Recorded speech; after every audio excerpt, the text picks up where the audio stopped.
just so blessed here at Pilgrim to have such talent, people writing original music and offering to share it with us. Um, you know, I had a dream last night, but when I woke up,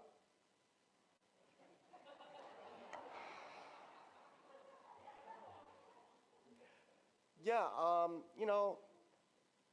Cindy Lee anticipated, I suppose, being in Black History Month, that, race is a relevant topic. And there's some people in this country that want to think, oh, that's over and done. It's not.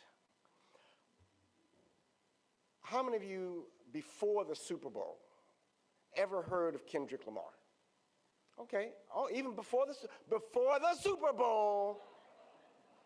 All right, okay, all right. All right, let me rephrase then. How many of you before the Super Bowl had ever heard any of Kendrick Lamar's music? Okay, all right, that's a few answers. Now, Kendrick Lamar is an amazing and incredible artist.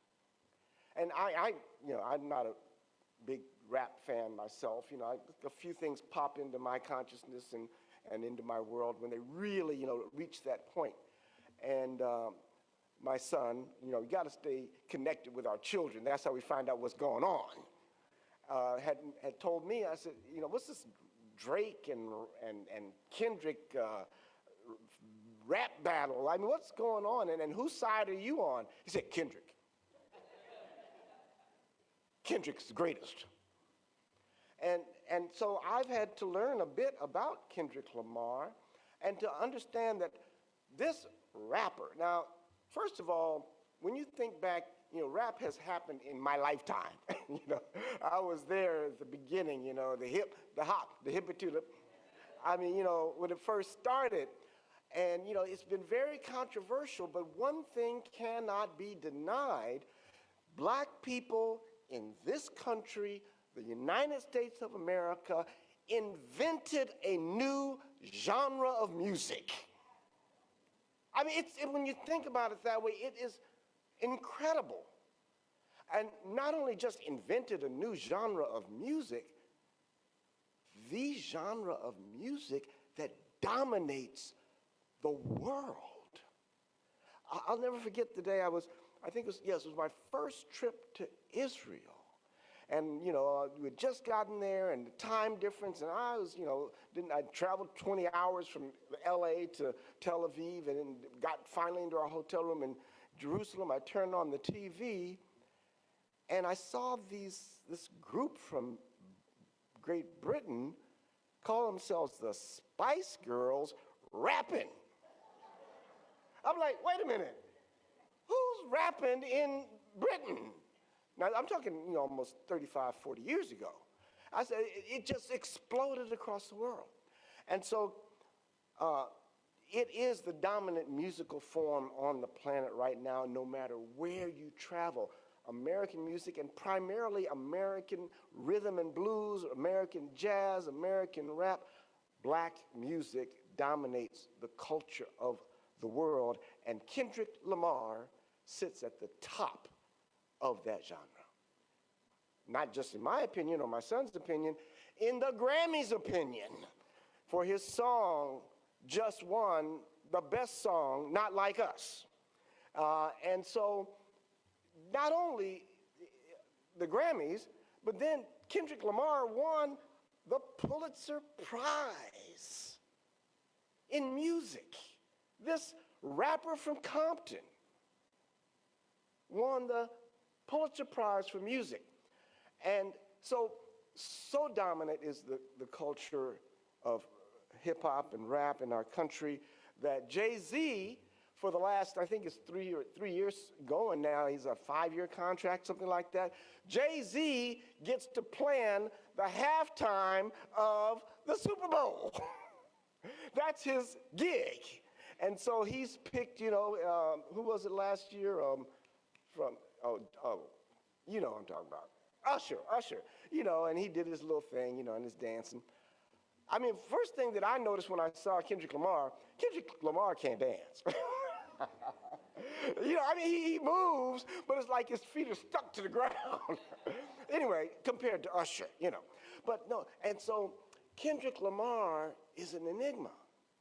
How is this person so powerful? I say powerful before I say popular, that he is moving a culture. And so Jay-Z went way out on the limb and picked Kendrick Lamar to lead the halftime show, the first solo rapper to do the halftime show. They've been in combination with others and so forth and so on. But Jay-Z chose Kendrick Lamar and chose him before he won the Grammys, but I think after the Pulitzer. So I just want you to know now understand this. The Super Bowl is the most watched televised event on the planet every year. 110, 120 million people watch the Super Bowl. And this year's Super Bowl was the most watched in history. And you know what? I don't think they were watching for the game. I mean, you know, a lot of people watch for the commercials and people do watch for the game. I certainly was watching for the game, you know, yay, Philadelphia. You know, so, but the game was over before halftime. But the viewership went up at halftime because the world wanted to hear Kendrick Lamar. And so to catch y'all up on this thing, Kendrick Lamar is a rapper, but there's a subgenre of rap music that is called the diss track. And the diss track is kind of a verbal battle. A diss track is a rhetorical assault on the reputation of another rapper. And these rhetorical assaults are like bullets and bombs that go back and forth in this war between the rappers. Lost my glasses here. And so the diss track, you know, is a subgenre of the rap culture. And so they can get pretty intense. And sometimes they spill out into violence, but typically it is a rhetorical contest to see who can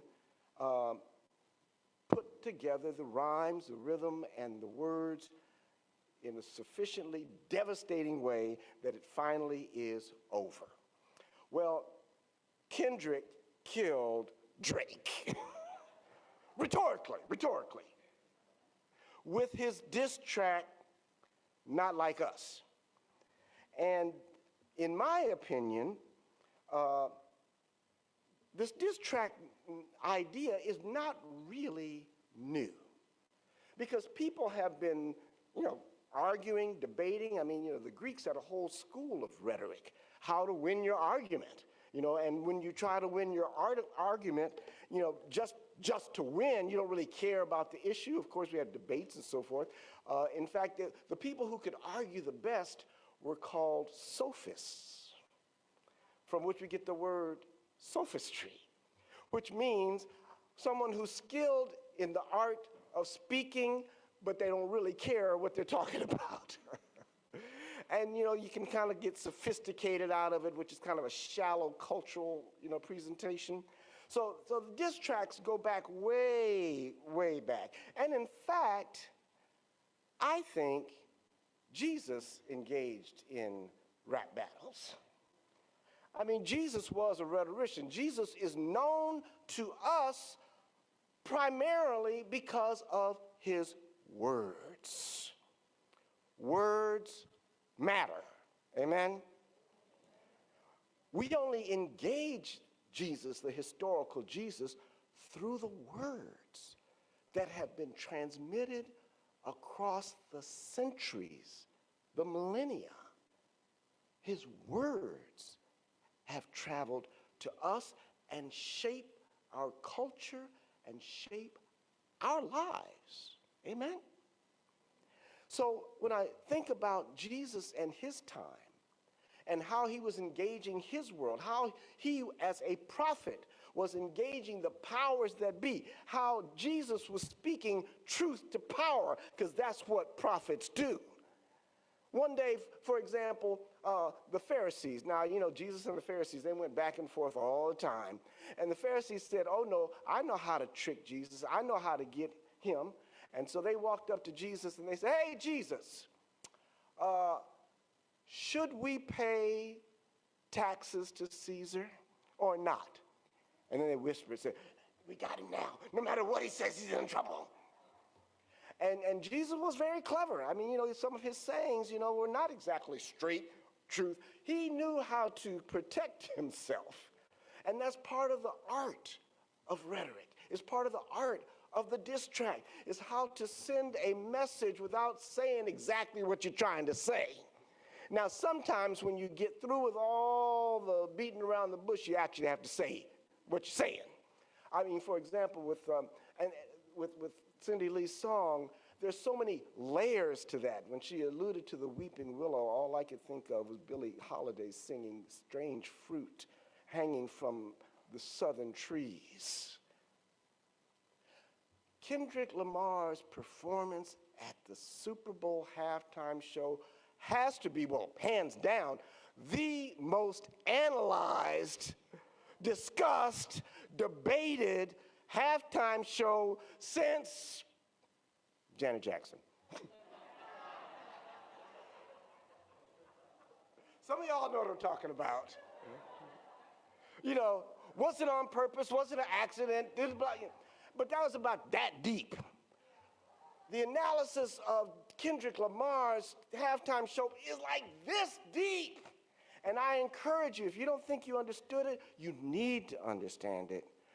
Go on YouTube, there's hundreds, if not thousands of people putting their 2 cents on what this word means, what that word means. So I looked at it, I said, well, what about this diss track? No, how did Jesus deal with powers that be? So Jesus' answer to the Pharisees about Caesar was his diss track. They said, is it lawful? Should we pay taxes to Caesar? Now remember who Caesar is. I mean, Caesar is the Roman emperor. Caesar took no quarter with dismissing people and dispatching them to death just for looking at him funny. And Caesar demanded loyalty from everyone who served him, not just his cabinet. I mean, what do they call the Romans? Not just his officers and his centurions. No, he required loyalty from every single person in the empire. And it was the duty, and the way he monitored your loyalty was every year you had to appear before the court and offer incense and the pledge of loyalty to the emperor. You had to burn the incense, and you had to say these words: Caesar is Lord.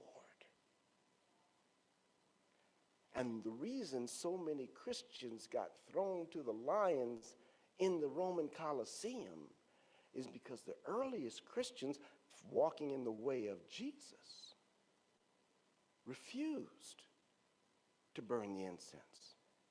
Not because it cost too much in denarii, but because it cost too much of their soul.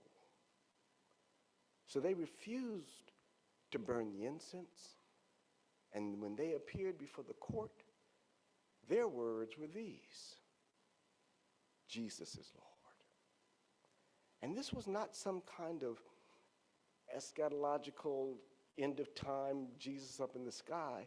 This was a rebuttal. This was a refusal. Caesar is not Lord. But those words would have got you killed on the spot. And so their first diss track of Caesar was for them who were followers of Jesus to say, Caesar, that Jesus is Lord. So while Jesus was debating, going back and forth in his diss tracks with the Pharisees, he issued this statement. He said, you asked me, should we pay taxes to Caesar? Well, give me a coin with which you pay that tax. Whose image is on it. It was Caesar's. He said, well then, render to Caesar what is Caesar's, but render to God what is God's. Woo! Woo! He dissed him. He dissed him. He said, Caesar, you ain't God. We belong to God, not to Caesar. So that was Jesus' diss track to Caesar. So now the debate between, or the disagreement between Drake and Kendrick Lamar, yeah, and the rappers do this all the time. You know, who's the biggest? Who's got the biggest bank account? Who's got the biggest car? Who's got the biggest ball? Who's most important? Who's sold the most albums? And so that's when, you know, when Drake suggested that Kendrick Lamar was on par with him, Kendrick had to say, you know, oh, no, no, no, no, no. I am the one. And you're somewhere over here. So then that got started, and they went back and forth.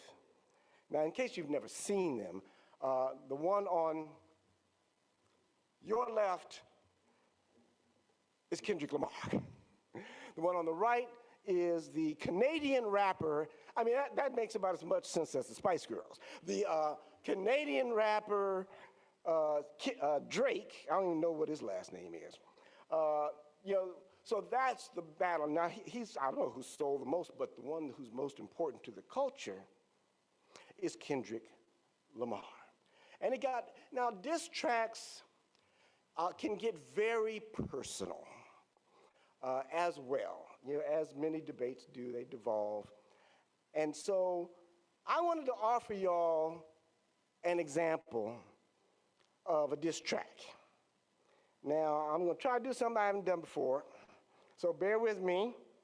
Now, if you do know the words, you can chime right in. I mean, the clean words.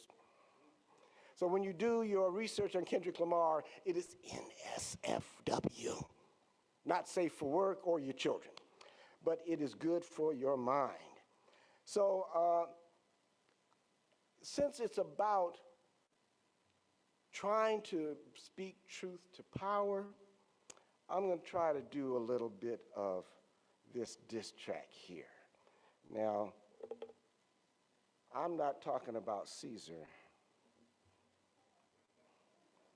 but there's somebody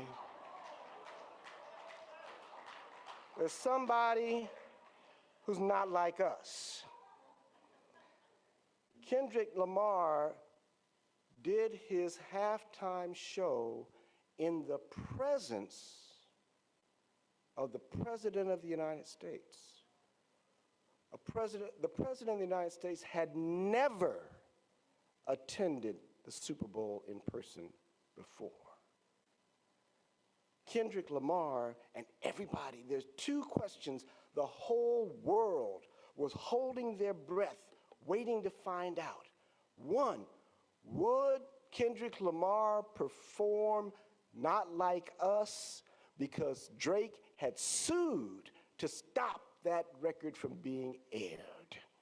That's question number one. Number two, would Kendrick Lamar say anything about Donald Trump? Just a few hundred yards up in the skybox. Everybody, oh, what's gonna happen, what's gonna happen, what's gonna happen? Now, spoiler alert, he did diss Drake. That did happen. But he said absolutely nothing about Donald Trump. At first, I was disappointed until I did my own analysis to realize, oh, wow, the highest insult possible to Donald Trump is to ignore him.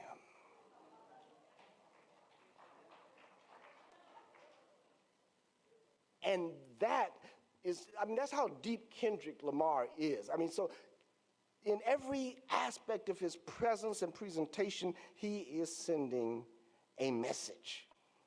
And so I realized that was what was going on. But he also did a few things with this song, Not Like Us. he changed the lyrics. And he changed the lyrics for a couple of reasons. One, he changed the lyrics so that it could be broadcast on television. And, you know, he just left out some words, and the crowd, of course, filled him in.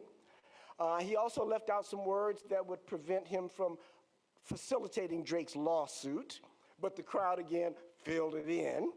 But he added some words that, if you really think about it, kind of like Cindy Lee's message with Billie Holiday and Strange Fruit and lynching, and we're going to find out more about that on our Civil Rights Pilgrimage when we go down to Alabama, to Montgomery, to the Equal Justice Institute, a national memorial for peace and justice, where they have slabs hanging, again, deep level of analysis there, inscribed with the counties across this country where black folks were lynched. So he added some things and lyrics to his song and presentation that day, particularly these. When he talks about, number one, he opened the show, and this is not in any of his that I know about, he opened the show by asking whether the crowd whether he should do the song. And if I can do this here, okay.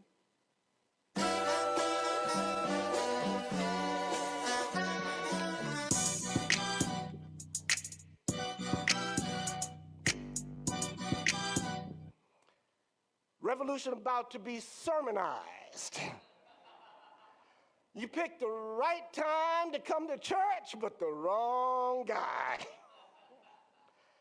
Ladies, I want to make a move. I want to perform their favorite song, but you know, like they like to sue. What song?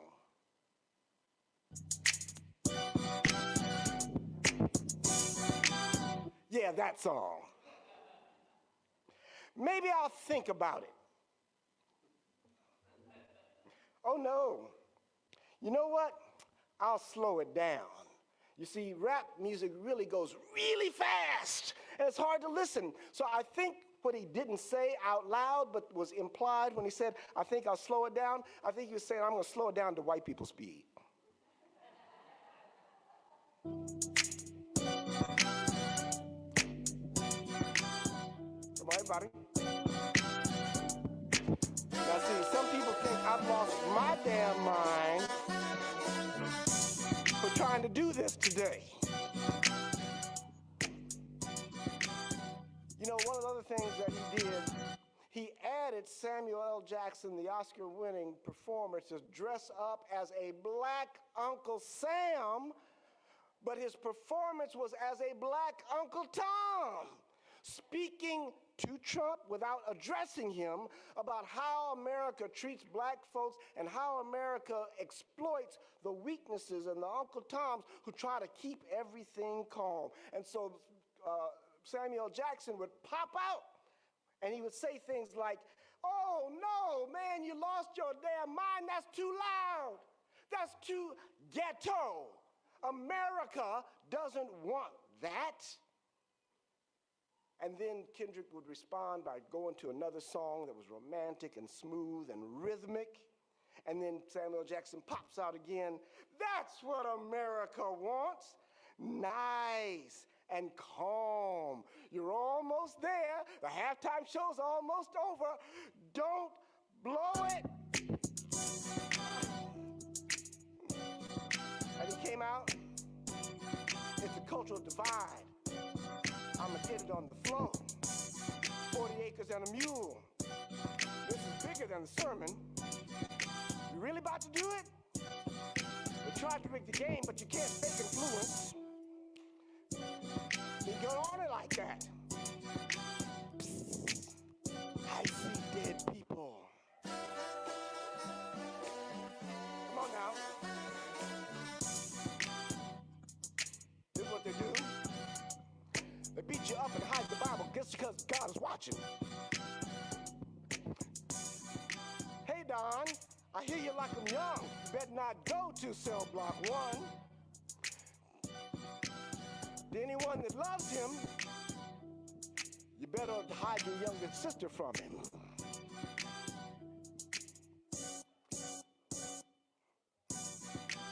ain't you tired? Hey, Don, ain't you tired trolling backstage at the Miss Teen contest, trying to strike a chord, but I think it's A minor.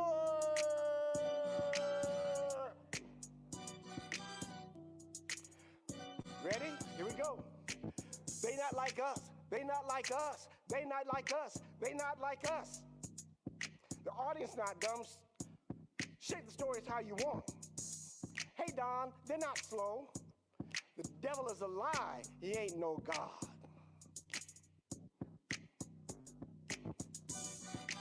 Devil is a lie. He ain't no God. Devil is a lie. He ain't no God. Devil is a lie. He ain't no God. Devil is a lie. He ain't no God. They not like us. They not like us. They not like us. They not like us. Devil is a lie. He ain't no God. Devil is a lie. He ain't no God or a king. They not like us. They not like us. They not like us. They not like us. They not like us. Once upon a time, all of us was in chains. Homies still doubled down, calling us slaves. Atlanta was a mecca, building railroads and trains. Bear with me for a second, let me put y'all on game. Plantation owners use the poor to make them richer. Fast forward 2025 and you still got the same agenda. You run to Kanye when you need a few voters. Let me break it down to you, this is real people challenge. You run to your rappers trying to get some street cred. No, you're not a colleague, you're still a colonizer. They not like us. They not like us. They not like us. Devil is a lie. He ain't no God. Devil is a lie. He ain't no God. Hey, hey, hey, hey, run for your life. Hey, hey, hey, hey, run for your life. They not like us. They not like us. They not like us. They not like us. They not like us. They not like us.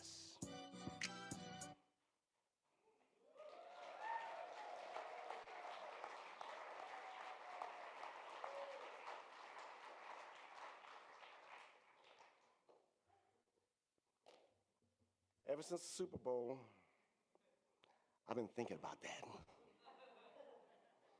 They're not like us. It shows the contrast in this country.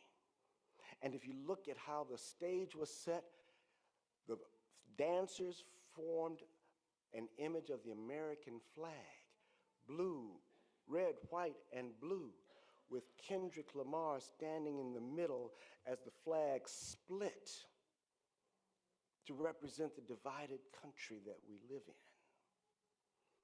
And say, I gotta preach that, I gotta preach that. And then I went to the lectionary,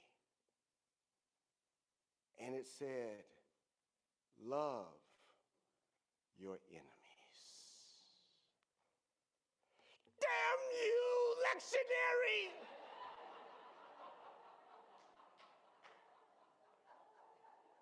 But they're not like us. They're not like us. But Jesus said, and I walk in the way of Jesus, or I try to. Jesus said, love your enemies.